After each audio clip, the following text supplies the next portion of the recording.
good, my anime people? What is good, you guys? We, man, I truly do love seeing certain shows, or not even certain shows, just certain characters doing what I expect them to be capable of. And this week truly gave me some hope and some visual on a little bit what one of my favorite characters are capable of, and at the same time, holy crap, was it lackluster more than I thought it was going to be. Which, I mean, to be fair, Gilgamesh, being the OG, triple OG, did what he could. And I think the most surprising, shocking revelation out of this, and the reason why me as a fan of Gilgamesh like this, is simply because of what he did for someone else. What he did for another person tripped me out. So let's get into it. If you ever told me Gilgamesh would take a mortal wound for somebody, not only just somebody being, you know, a person he's known for a while, right? Somebody who he's actually uh, cared for and whatnot, but somebody who showed up recently and has really no big, uh, huge, dramatic changes throughout the whole entire show. Like, he doesn't necessarily get stronger. He doesn't necessarily get better at anything.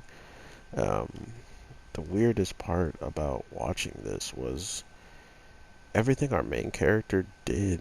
Almost feel like anyone could do it, as long as they had the commandments and was a hot or a cute guy.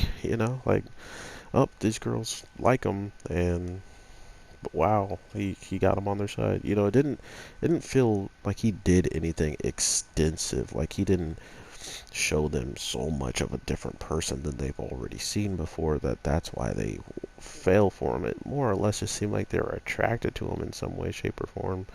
And then on top of that, he doesn't run away from battles. He fights to the end and so forth.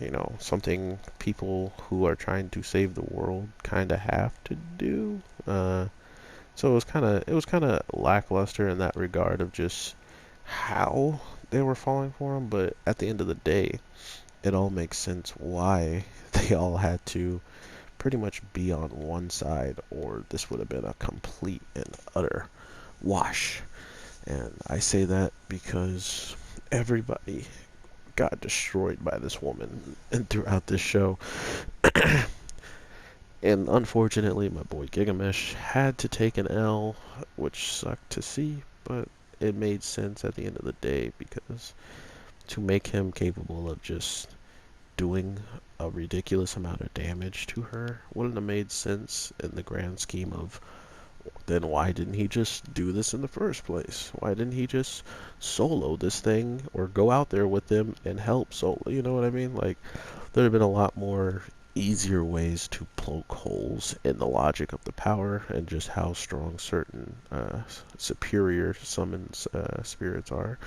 So now we have a good idea of just what to expect, and that's what mostly I like about Gilgamesh. But at the same time, it just felt like his moment came and gone so quickly, because his moment was more wrapped up in him changing as he jumped in the way and took a ridiculous snipe for our main character. But more or less that he knew if he took that snipe, it would benefit him. It would benefit the world. It would benefit his kingdom. He just had to pray that it actually came to that, which we don't necessarily see him get absolutely obliterated by this attack that one of our teammates drops, but it's kind of implied that that's kind of the nail in the coffin for him, because uh, Mash knew for an instance that they needed to take cover, that they needed to brace themselves, and the whole point of this attack was to bring the whole entire ground crumbling. So You have succeeded in doing that. Um, but with Gilgamesh, he was just using the same weapons that he allowed all of his troops to use. That was told by me in the comments already that, his noble plasms and most of his powers were just put into the fact of protecting and making his people strong enough to protect themselves in these situations and not just turn around and be like, Gilgamesh, it's your time to shine. Someone outside pushed me. Can you take him? Like, where would Gilgamesh not be needed then if it was always him to handle every situation? Granted, he did have his own summons or his own servants that were ridiculously broken as well, but they still didn't get the job done. One of them ended up dying and going to the enemy side and being reincarnated to the enemy. Two of them actually. So, uh, a lot of the strength on our side turned into a problem, which is unfortunate. But you see how these things are playing out now. It makes sense why things pop off the way that they do. It's just how everything is, and I love to think of everything that we've seen so far as just a like a prequence of what is to come. Like, what is to come for Gilgamesh's character? What is to come for these two characters, Mash and Fuji, whatever his name is, forgettable character number one.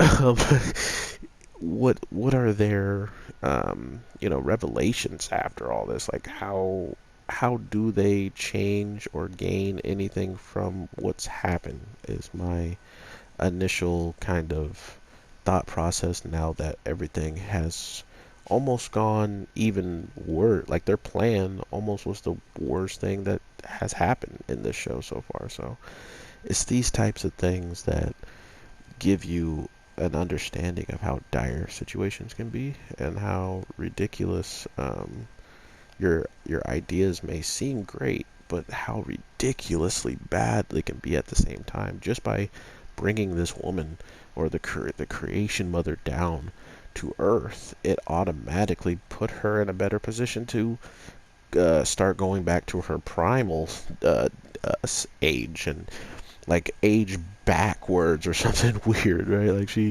she found a way. She found a way to be better than everybody that was here, and this man just knocked off all my clothes. Okay, okay. I got you. I got you, Luffy. I got you, Naruto, Luffy, all y'all. Let's get it. Um, but I do enjoy what I got with this week's episode, just understanding what certain people are going to bring to the table, and probably what we're going to see at the end of the day when it comes down to this final battle, having everybody kind of being frontline and center already. Either they died at the beginning, but now I think one of the best characters returned. Merlin, man, we missed you, buddy. Him getting all of his praises he didn't even expect, which was hilarious because he's like, "Wait, you're praising me this much? Hold up, I might show up a couple more times and get praise." So, I love characters that have these awesome personality, and someone called it from way back, Shy Lion. R.I.P. to his channel, man. I miss you, Shy. uh, but he called it. Like, all these characters that came in this show that were helping the good guy, I instantly loved their personalities. I miss Anne. I missed Merlin. I loved Gilgamesh. I loved the Aztec girl. Like, all of these characters were so interesting. And then you go back to the main guy, and you're kind of just like, oh yeah, he's there. He kind of like brought them together or something. I don't know. But yeah, Fate Grand Order is coming to a close relatively soon, and it sucks, but at the same time, I'm kind of happy because these shows just have so many like twists and turns in it, and you're kind of left guessing which twist and turn. Oh no, I got him.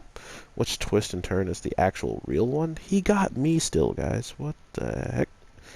But I think that's the fun part of the show, is just knowing everything sooner or later is going to make sense or not make sense, because they're going to go further and tell us more story. Because think about it like this. All of this has happened, And at the beginning of the show, the beginning of this show, what did they tell us? They went and told us that there was somebody much more dangerous than anything we're pretty much seeing here out there. The King of Mages or whatever. He is out there. And this little event that turned into a ginormous event is just one of things that is popping off in Fate Grand Order. So I do expect more, even when this comes to a close. I just can sense it in my bones. But with all that being said, everybody, I hope you're having an amazing day, night, evening, whatever the case may be. I am your boy, the Anime G, and I will definitely talk to you sooner than later. So look forward to it, and have an awesome one, everybody. Peace.